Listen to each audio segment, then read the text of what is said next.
Une deuxième différence qu'on trouve dans les couples, il y a dans les couples l'un ou l'autre des conjoints qui a un décalage, qui réagit à retardement par rapport à l'autre. Par exemple, vous avez votre mari, vous lui dites « viens m'aider à plier le drap ». Et il vous dit « j'arrive ». Ben, attendez quand même un peu, hein. Il y en a qui sont donc décalés dans le domaine travail. Il y en a qui sont décalés dans le domaine intellectuel. Il y en a un qui n'a encore pas compris. Ça arrive, des fois quand on parle, il y en a qui rient pas, ils n'ont pas piché. Il y en a qui sont décalés dans le domaine affectif. Écoute, c'est pas le moment, j'ai autre chose à faire. Autrement dit, beaucoup sont comme les vieilles locomotives d'autrefois. Vous entendez? Lentes à mettre en train.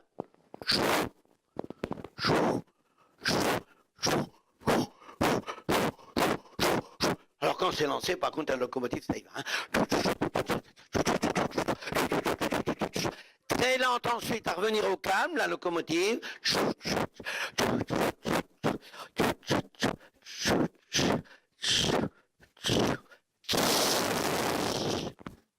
Ça fait les 3 points de l'exposé. Premièrement, il y a des conjoints qui sont lents à émouvoir, comme la locomotive, lente à mettre en train. Tenez, par exemple, voilà un gars, il dit à cette fille, « Je t'aime, est-ce que tu m'aimes ?» Elle n'y pensait pas. Comme elle n'y pensait pas, elle voit un gars qui est un peu petit, qui n'a pas une couleur de cheveux merveilleuse, assez vieux.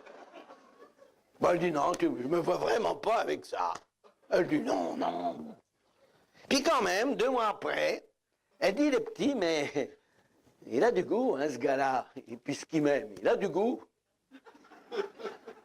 Et insensiblement, elle va se faire à l'idée du petit, et un jour, elle épousera le petit.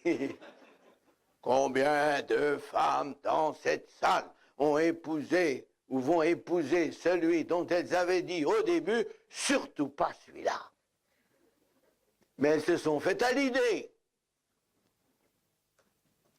Les hommes sont décalés dans le domaine travail. Quand vous proposez à votre mari une idée, vous voyez, en rouge, le cube rouge, qui ne rentre pas dans ses combinaisons, dans ses tiroirs, dans ses synthèses, il vous dit, ton idée c'est idiot. Mais si 2 mois après, il a réussi à intégrer l'idée dans une nouvelle synthèse, il vous dira sans rire, j'ai une idée. L'homme est décalé aussi dans le domaine travail. Quand vous lui commandez une étagère, il vous la fera l'année prochaine. Et le jour où il s'y met, il cherche les modes d'emploi, les outils, jusqu'au moment où la femme excédée lui dit « Tu m'énerves, je vais te montrer comment on met une étagère. » Ça, c'est le petit militaire qui revient en permission. Il est fiancé, il est pressé de revoir Isabelle. Il saute du train en marche. Il fait le reste du parcours en autostop, il se dépêche. Et il n'a pas voulu prévenir Isabelle. Pourquoi? Parce qu'il veut la surprise. Elle va être formidable. Elle va me tomber dans les bras, m'embrasser avec effusion. Il arrive près d'Isabelle. Isabelle, c'est toi. Et toi? Pourquoi tu ne m'as pas prévenu? Ben, je voulais être surpris. C'est toi.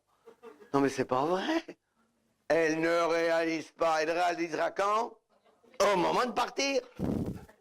Elle lui retrouve les copains, elle va retrouver les copains. C'est fini. Hein? Tandis qu'elle, elle pleure. Vous avez déjà vu les promises dans le départ des trains le dimanche soir à la gare? Si vous êtes un peu sadique, allez voir dans une gare le soir. Vous allez voir toutes les promises qui sont toutes seules comme des poireaux et qui pleurent comme des oignons. Tandis que le gars, lui, les gars, ils ont trouvé des copains, comment ça va? C'est fini. C'est pas la même psychologie. Et le lendemain, la fille, qu'est-ce qu'elle va faire? Elle va écrire une longue lettre puisqu'elle n'y a pas tout dit, elle n'a pas eu le temps. Et le gars dit, j'écris pas, je viens de la voir. Alors vous avez les courbes de l'émotion du garçon ou de la fille au cours de la semaine. Le garçon ici, vous voyez, il a très ému au début, il va rencontrer sa belle. Dans la journée de samedi, dimanche, il l'embrasse, ça va mieux, il est calmé. Tandis qu'elle, qui n'attendait pas, était au point minimum, mais avec sa présence, elle s'enflamme. Le dimanche soir et le lundi, même le lundi, elle dit encore sans son odeur. Tandis que lui, il a retrouvé les copains, il est au boulot, c'est fini, il est au point minimum. Puis arrive le vendredi, samedi, tiens, je vais peut-être avoir une perle, et le voilà aussitôt qui espère, le voilà qui repart, tandis qu'elle, qui ne veut pas être déçue, ne se met pas à espérer, est au point minimum quand lui est au plan maximum. Il y a décalage. On ne s'aime pas de la même façon, avec la même intensité, en même temps. Donc on soupçonne l'autre de ne pas s'aimer. Quand il est arrivé près d'Isabelle, et puis qu'elle ne lui est pas tombée dans les bras comme ça, il dit, mais c'est pas possible, elle m'oublie. Et puis elle, quand elle le voit repartir avec le sourire, elle dit, non mais, il n'a pas une arme. Hein.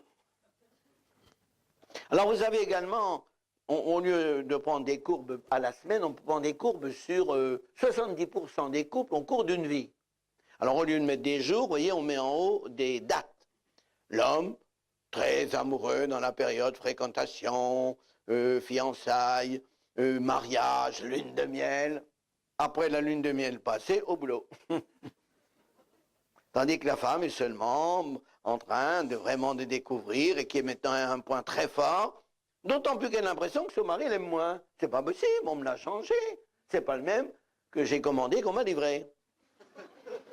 Et alors on arrive au bout de vers 40-45 ans, l'homme à ce moment-là fait souvent une crise d'adolescence. Attention mesdames, je vous préviens. Et il a envie de nouveau d'aimer, il a son bâton de maréchal dans la société, maintenant il dit je m'en fous, j'ai ma petite famille, j'ai ma petite femme, j'ai mes gosses.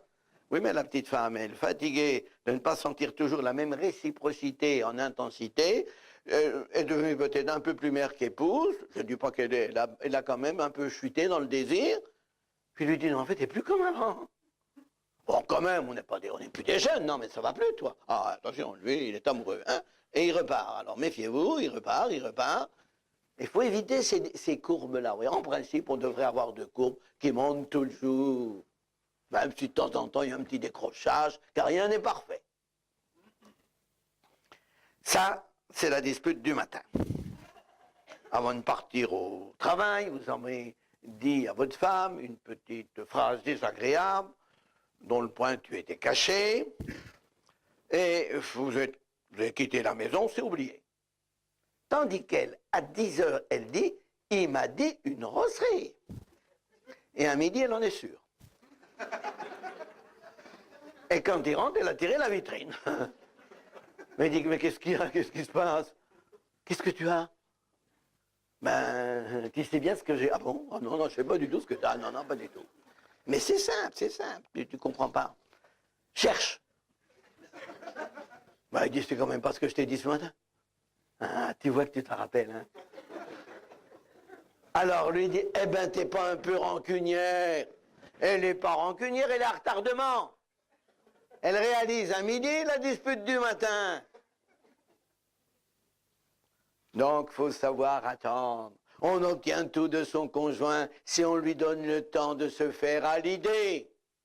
Ça, c'est une idée incroyablement utile. Vous voyez? Et ça, le gars qui dit à sa femme, écoute chérie, ce soir, je t'emmène au cinéma. Cinéma. On voit bien que c'est pas toi qui as les gosses et la vaisselle sur le dos. Monsieur veut aller au cinéma. Ben, je n'irai pas au cinéma, c'est tout, je m'en fous, j'ai la télé, je m'en fous. Et le soir, alors t'es prêt? Elle a eu la journée pour se faire à l'idée. C'est pour ça que ce qui a été astucieux, il marquait sur l'agenda de sa femme le jour où il désirait aller chez sa mère, 15 jours avant. Si vous dites à votre femme, demain il faut que j'aille chez maman, oui, tu es toujours fourré chez ta mère. Tandis que vous dites, écoute, dans quelques jours, il faut quand même que j'y aille, écoute, on verra, hein. Vous semez l'idée. Et le samedi, elle vous dira, tu sais, demain on va chez ta mère, il faut que tu achètes quelque chose. Elle est faite à l'idée. On obtient tout de quelqu'un si on n'est pas pressé et si on lui permet de réaliser. Vous voyez, nous n'avons pas les mêmes rythmes, on n'a pas forcément les mêmes rythmes. Et faire un couple, c'est se dire que l'autre n'a pas les mêmes temps de réaction. Ce qui ne prouve pas qu'il n'aime pas, parce qu'il n'aime pas en même temps que moi. Alors quand vous faites un cadeau à votre femme, eh bien ce cadeau, il faut l'annoncer, sans l'annoncer, tout en l'annonçant. Il faut la préparer un peu à l'idée. Parce que si vous faites un cadeau qu'elle n'attend pas du tout, Ah, c'est ça que tu m'as acheté. Il faut faire très attention. La surprise totale n'est pas bonne dans le cas du cadeau. C'est tout un art de faire un cadeau. Et vous avez pu remarquer que quelquefois, vous êtes dit, hein, j'ai pas hésité à faire un beau chèque, mais il s'aperçoit, le mari, que ça n'a pas tellement semblé plaire. Alors, qu'est-ce que c'est qu'un beau cadeau, hein? C'est un cadeau pas forcément très gros. Pas forcément très gros. Un œillet peut faire un plaisir fou. N'hésitez pas, un petit cadeau, c'est fou ce que ça fait plaisir à une femme. Hein? Mais surtout, il faut qu'il soit bien emballé. Vous voyez, le cadeau, il faut donc l'annoncer sans l'annoncer. Il faut bien l'emballer. Il faut que ça soit un cadeau signifiant. Un peu, alors le véritable art de faire un beau cadeau, c'est de lui offrir ce qu'elle désire que vous deviniez qu'elle désire. C'est pas vrai, mesdames? Dites-moi, mesdames, c'est pas vrai? Vous vous rendez compte si jamais il a trouvé ce que vous désirez, sans que vous l'ayez réclamé? Qu'est-ce qu'il m'aime? Remarquez, messieurs, qu'elle vous met sur la piste. De temps en temps que vous allez chez des amis, elle dit, oh, t'as une jolie émeraude. C'est beau, les émeraudes. Ça, c'est pour vous. Alors là, c'est pas la surprise, vous offrez un jour une émeraude. Alors, pas de précipitation dans le cadeau, pas de précipitation non plus dans la vie amoureuse. Tout excès de précipitation à la nuit de noces, c'est désagréable pour la femme.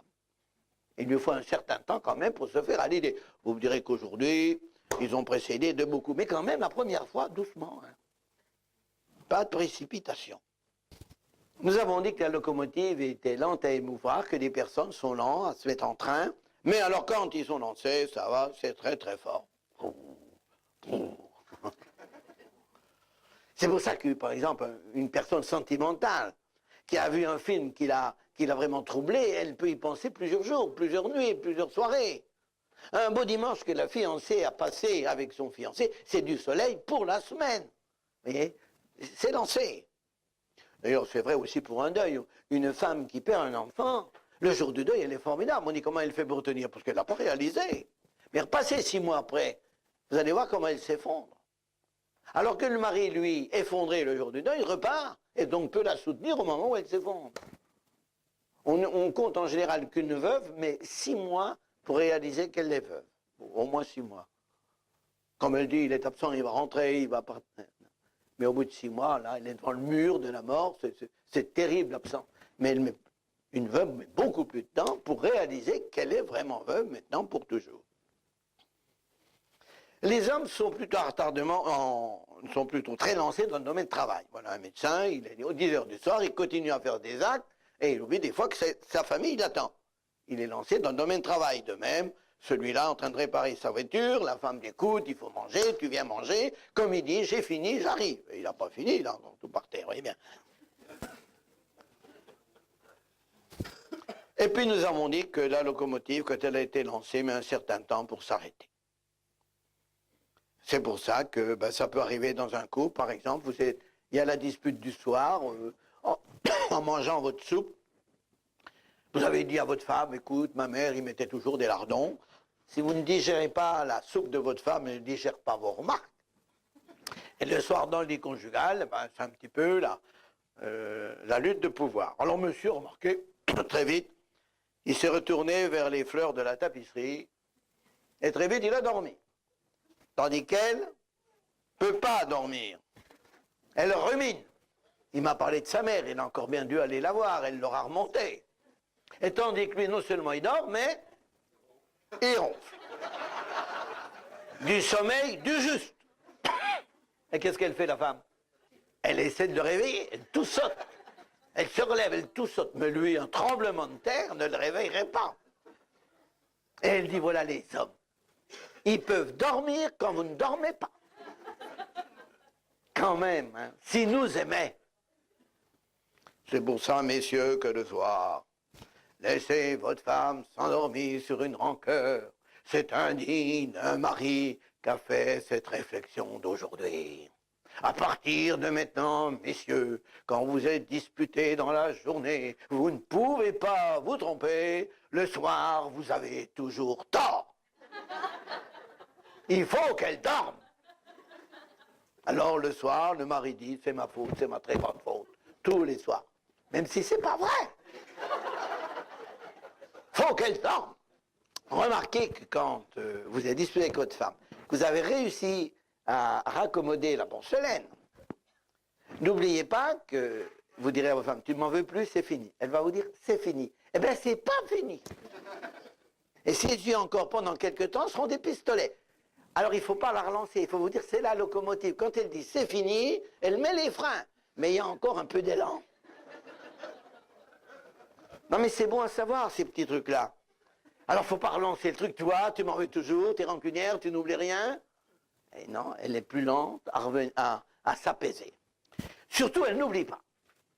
Vous savez, j'ai un ordinateur là, hein, il a vraiment une bonne mémoire. Mais la mémoire d'une femme est incontestablement supérieure.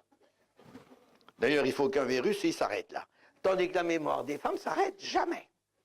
Elle se rappellera toujours, par exemple, la baffe que vous lui avez donnée il y a 25 ans. Moi, j'ai vu des divorces perdus parce que la femme a sorti une gifle de 25 ans avec tous les témoins. Lui, il ne se rappelait même pas. Elle se rappelle la dispute avec la belle-mère. Et l'homme qui essaie de réconcilier les deux femmes qu'il aime devrait savoir une chose, c'est que les rancunes de femmes sont tenaces. Elle se rappelle aussi un ancien béguin avec lequel elle avait dansé quand elle avait 18 ans. Et quand ça ne va pas avec vous, elle dit, lui, il m'aurait compris. C'est votre rival. Puis elle se rappelle aussi qu'un jour, elle a vu dans votre voiture une personne qui s'y trouvait sans raison suffisante. Une femme n'oublie pas comme ça un adultère, croyez-moi. Ou une IVG. Souvent, Dieu sait, c'est pas moi qui vais jeter la pierre à une femme qui a cru bien faire de faire une IVG. Mais souvent, elle a du mal, dans cette fracture qu'il y a eu dans son corps, à l'oublier. Et les hommes ne savent pas ça. Tout ce qui touche l'affectif, le viscéral d'une femme, ça ne s'oublie pas. Alors, eh bien, hein, dans la vie sexuelle, de même qu'on doit préparer l'autre, de même ensuite, on doit l'accompagner dans la retombée qui est plus lente, sans s'endormir trop vite. Voilà, si vous voulez, cette loi de décalage, mettez dans votre vie, vous voyez, de l'humour, mais aussi un relais, un peu de temps. Remettez au lendemain la dispute. Alors, on s'explique un peu le soir, et puis on attend, et dans la nuit, il y en a un qui change d'idée. Toujours. L'ennui, c'est quand les deux changent d'idée. Bon. Ainsi, vous voyez, vous avez bien compris, pas de brusquerie, permettre à l'autre d'évoluer, de réaliser, pas de brusquerie. Vous avez peut-être épousé un être qui est lent à émouvoir et qui est lent à apaiser.